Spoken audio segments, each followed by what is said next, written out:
if you're going to go toe-to-toe with the U.S. president, you need to say, I got a 4-year mandate, and you're stuck dealing with me. And he can't say that right now. Another day, another scandal. That has become all too common for us here in Canada. So common, in fact, that I really think most of us are feeling pretty desensitized to it. Because honestly, it's like you can talk about it.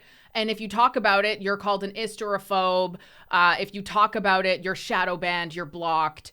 And it doesn't even really matter if you talk about it, because it's clear that the Trudeau government, his tyrannical regime, is almost impossible to get rid of. More people are speaking out, and wow, do they ever have some scathing words. Also, Melanie Joly, Dominic LeBlanc went over to Mar-a-Lago to discuss their border plan with Donald Trump. We know that the first meeting with Dominic LeBlanc and Justin Trudeau did not go over very well. It resulted in Canada being humiliated on a world stage time and time again, something that our Prime Minister still has not addressed.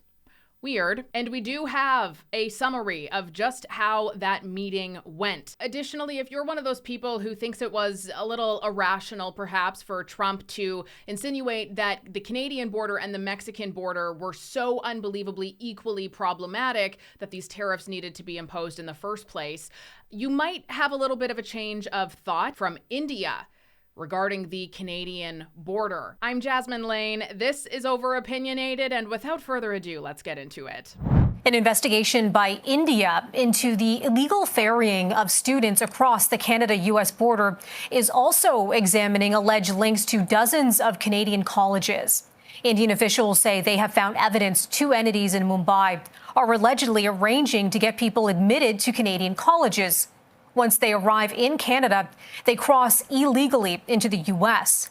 The probe began after a family of 4 from India died near a border crossing between Manitoba and the U.S. in January of 2022.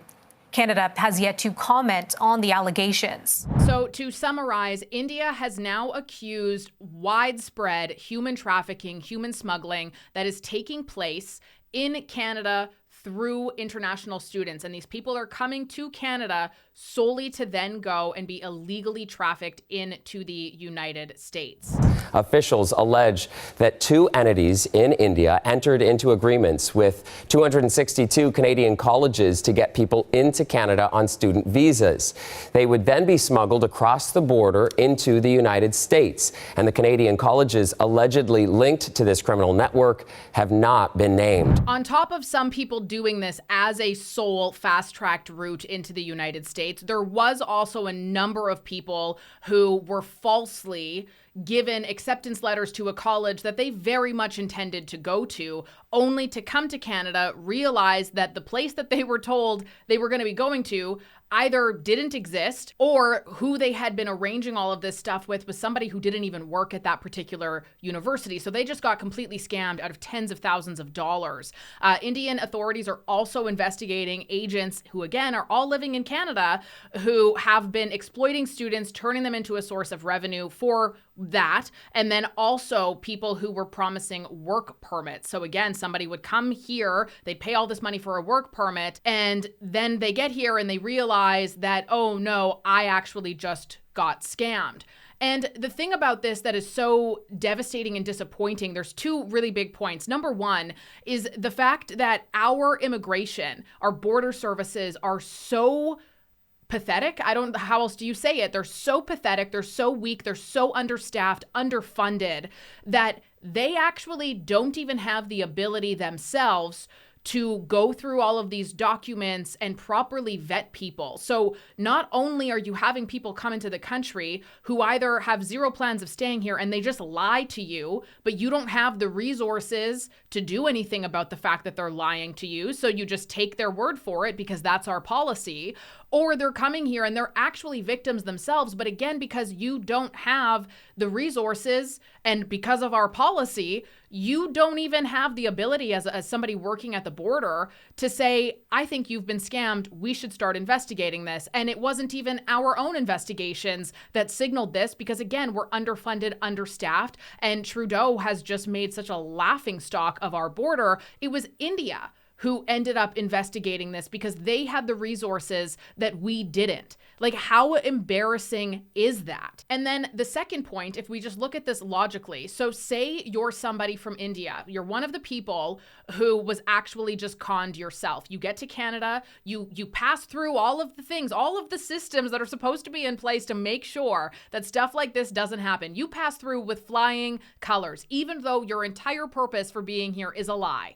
And you realize when you get here that you have wasted tens of thousands of dollars. Do you book a flight with money that you don't have because you were promised work when you came here, or you were promised education and perhaps housing when you came here, and you get here and you realize that you don't have any of those things anymore and you actually don't have any money left either? Or do you then just realize that the country you came from is one of which you can then claim asylum in Canada, even though your life there was completely fine, you just didn't like it and you wanted to be somewhere else? So in many cases, a lot of these people, the ones that were not part of the US trafficking scandal, a lot of these people ended up just coming to Canada, realizing that they had been totally conned and scammed. And instead of flying back home, because why would they want to do that? They instead apply for refugee status in Canada, where the Canadian government will then pay them annually roughly $86,000 a year, because that's how much the government gives refugees and asylum seekers, because that's what's been deemed the minimum needed in order to have all of your basic necessities, which in and of itself is quite laughable, given the fact that the average Canadian makes far below that. On how some individuals are using student visas and fake college admissions to facilitate illegal border crossings. What's your reaction to this method of smuggling? I'm not surprised. This type of fraud of gaming our immigration system has been going on for quite some time, actually. It's yet another embarrassment for the federal government to have the Indian government identifying that the vast amount of their nationals who are using Canada as a conduit to get into the United States, some paying as high as $100,000 to be smuggled through Canada into the United States. But frankly, I'm not surprised. We have an honor-based system, and it's being exploited by transnational criminals and other individuals who simply are taking advantage of a system that has virtually no oversight or enforcement attached to it. And in response to this, I have seen so many just uneducated and ignorant comments from people being like, oh, well, who cares? At least they're not staying in Canada. It's like, that's not the point. I mean, one, lots of them are staying in Canada and then using up our resources and contributing to the housing shortage, contributing to the government being able to lie about our debt to GDP ratio, among many other things. But secondly, the biggest point here is the fact that we have a government who has allowed and put policies in place to make it totally acceptable for people to use and abuse us without any care in the world and no consequences, no punishment. Why do you think crime has gone up so much? Why do you think people are suffering so much? Like, all of these things are linked back and related, and it has to do with a very, very weak and pathetic leader. Mr. Prime Minister. Yeah. Please get the fuck out of BC. Have a wonderful day, Mal. Yeah, you suck. Now, to be fair, I actually really don't like when people do things like that. I think it's really immature and inappropriate. And I recognize that people are very upset and people think that Justin Trudeau needs to be punished beyond reason and that anytime you see him, you should do whatever you can to make his life a living hell. I can assure you his life is already a living hell in ways that we probably will never even know. And I do think it's always important to handle yourself, no matter who you're around, with as much decorum and in a way that shows respect for not only yourself, but your family. However, I decided to share that clip that's since gone viral solely as a way to kind of recognize that throughout history, people will rise up. There's revolutions, terrorist organizations start, and it's very rarely due to communities who are fighting amongst each other. No, it's almost always due to a failed government, failed leadership, and citizens whose needs are not being met. And Justin Trudeau and his team can tell us all they want how great they're doing for Canadians, but the truth of the matter is that the majority of Canadians can now feel it, that no, they're actually not doing great. And this is exactly why so many Canadians are now saying that they would actually definitely consider becoming the 51st state. They want to hear more. Think about the power of combining the two economies, erasing the border between Canada and the United States, and putting all that resource up to the northern borders where China and Russia are knocking on the door. So secure that, give a common currency, figure out taxes across the board, get everything trading both ways, create a new, almost EU-like passport. I like this idea, and at least half of Canadians are interested. And that's not the only person showing up at Mar-a-Lago. Two top Canadian cabinet members are meeting with Trump's team and border czar Tom Homan today. They aim to hammer out a border security plan that Canada hopes will ward off Trump's threats to impose economically damaging tariffs on imports. Homan is telling Fox that Canada is, quote, ready to go on immigration enforcement, and Trump himself has made it clear where he stands. I think one of the largest things to consider and reflect on here is the fact that there are so many Canadians who, for the first time in history, are so fed up with the woke, ideological, extremely irrational spending of our current government and our current state of politics that we are even considering becoming the 51st state. Now, would that ever happen? Realistically, no. Having said that, I'm sure the Romans never thought that their empire was going to fall, and I'm sure Canada and the US are going to look very different in another 1,000 years from now. To O'Leary's point, though, I certainly think it's worthwhile, at least, to potentially have some conversations in regards to having better partnerships and relationships with the United States. Could that mean that maybe there's different deals made with trading or profits off of certain materials that we could really partner up on that would actually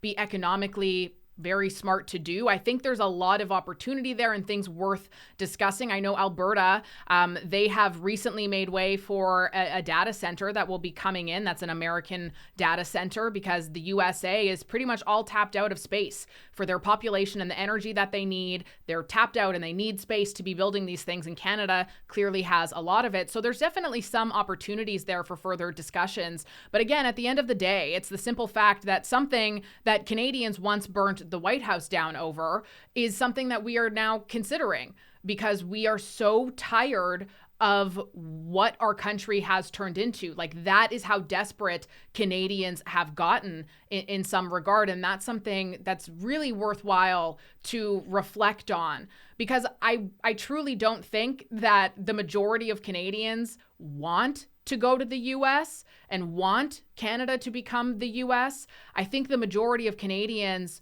are feeling so stuck and so hopeless, and they don't know what the hell they can do about it. And we feel like we have been screaming for help for so many years, but nobody is listening to us. Instead, everybody is just telling us to shut up and telling us that what we're screaming about isn't a problem.